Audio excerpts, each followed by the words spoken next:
पंजाब में खेती को आधुनिक, टिकाऊ और ज्यादा मुनाफे वाला बनाने के लिए मान सरकार लगातार बड़े स्तर पर काम कर रही है। सरकार का फोकस सिर्फ फसल उत्पादन बढ़ाने पर नहीं, बल्कि किसानों की लागत घटाकर उनकी आय बढ़ाने पर है। फ्री बिजली, बेहतर नहरी पानी, अंडरग्राउंड वायरिंग और क्रॉप डाइवर्सिफिकेशन जैसे कदमों के जरिए खेती को आसान और सुरक्षित बनाया जा रहा है। और इसी सोच के साथ मुख्यमंत्री भगवंत मान और आप के राष्ट्रीय संयोजक अरविंद केजरीवाल की मौजूदगी में पंजाब एग्रीकल्चर यूनिवर्सिटी में कृषि वैज्ञानिकों और नीति निर्माताओं के साथ मंथन किया गया। मान सरकार की कृषि क्रांति पर देखिए हिंदी खबर के स्पेशल रिपोर्ट। किसानों की आय बढ़ाने पर भगवंत मान सरकार का फोकस।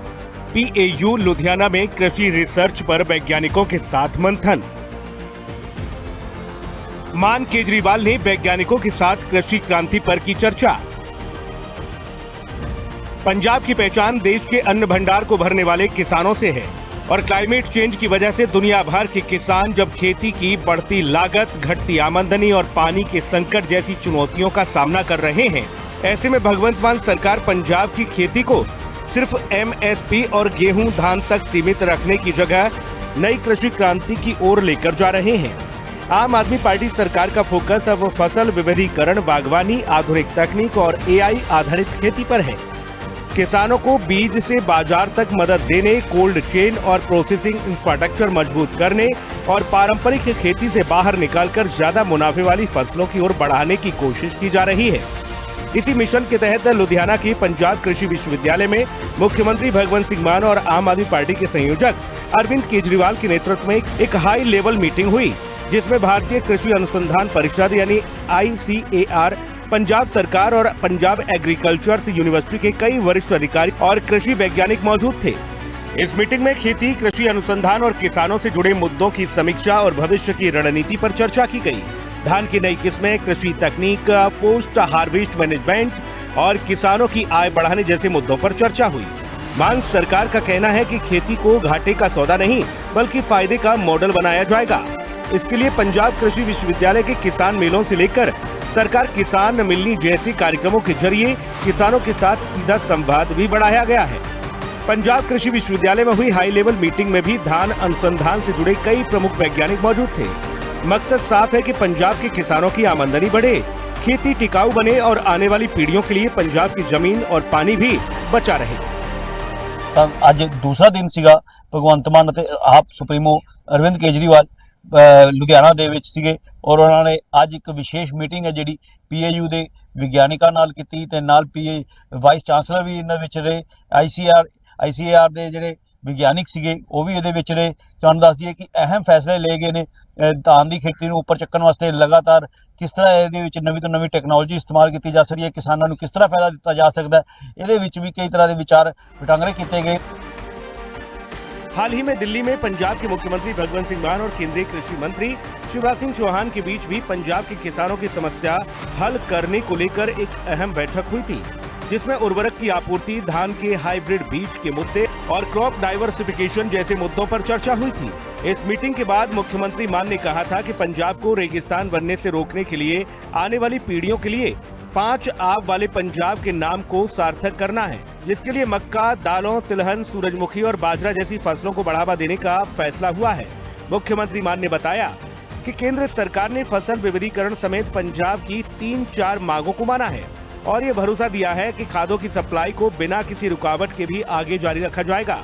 इसके अलावा चावल की कुछ हाइब्रिड किस्मों पर भी एक कमेटी बनाने का निर्णय लिया गया, जिसमें पंजाब एग्रीकल्चर यूनिवर्सिटी के सदस्य शामिल होंगे। जल्दी ही कृषि विभाग का एक प्रतिनिधिमंडल पंजाब का दौरा करेगा, ताकि किसानों की फसल विविधीकरण को लेकर जागरूकता लाई जा सके और किसानों को नई फसलों के फायदे और बेहतर विकल्पों की जानकारी दी जा सके। वो जब भी कोई संकट आए, चाहे अनाज का संकट आए, चाहे देश पर कोई दुश्मन का हमला हो, पंजाब पहले सीना तान के खड़ा होता है।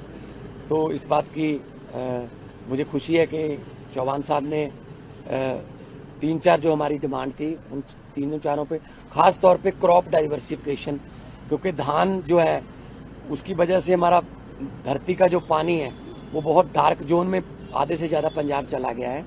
तो आने वाले दिनों में मक्का और पल्सेस और ऑयल सीड्स और साथ में सूरजमुखी वगैरह, बाजरा, कुछ ऐसी फसलों को प्रोत्साहन देने का फैसला किया गया है, जिससे किसान का पानी भी कम लगे, मेहनत भी कम लगे और उसकी इनकम भी अच्छी हो। और बाकी हाइब्रिड की 2-3 किस्में हैं जिनमें ब्रोकन चावल ज़्यादा होता है, तो उस पर एक कमेटी बनाने का फैसला किया गया है। पीएयू की मेंबर उसमें लिए जाएंगे और आने वाले दिनों में खेतीबाड़ी डिपार्टमेंट का एक वफद पंजाब का दौरा करेगा ताकि किसानों में अवेयरनेस हम ला सकें। पंजाब में खेती को घाटे के सौदे से बाहर निकालकर फायदे की खेती बनाने के लिए भगवंत मान सरकार लगातार बड़े फैसले ले रही है। सरकार का फोकस सिर्फ घोषणाओं पर नहीं बल्कि खेत तक राहत पहुंचाने पर है। यही वजह है कि किसानों को अब फ्री और निर्बाध बिजली मिल रही है, जिससे सिंचाई का खर्च काफी कम हुआ है। पंजाब के ज्यादातर इलाकों में नहरी पानी की सप्लाई मजबूत की गई ताकि किसानों को ट्यूबवेल और महंगे डीजल पर निर्भर न रहना पड़े। मान सरकार खेतों तक बुनियादी सुविधाएं पहुंचाने के लिए भी तेजी से काम कर रही है। खेतों में बिजली के तारों से होने वाली परेशानी और हादसों को रोकने के लिए अंडरग्राउंड वायरिंग का काम भी किया जा रहा है।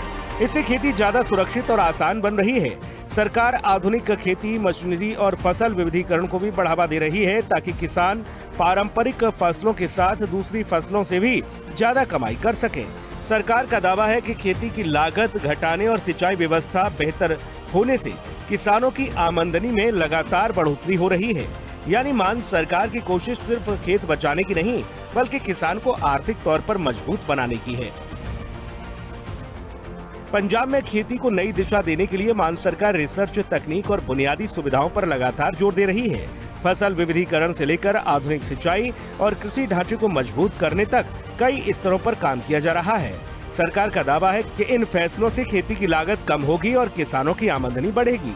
पंजाब कृषि विश्वविद्यालय में हुई हाई लेवल मीटिंग और केंद्र के साथ लगातार समन्वय को भी इसी मिशन का हिस्सा माना जा रहा है।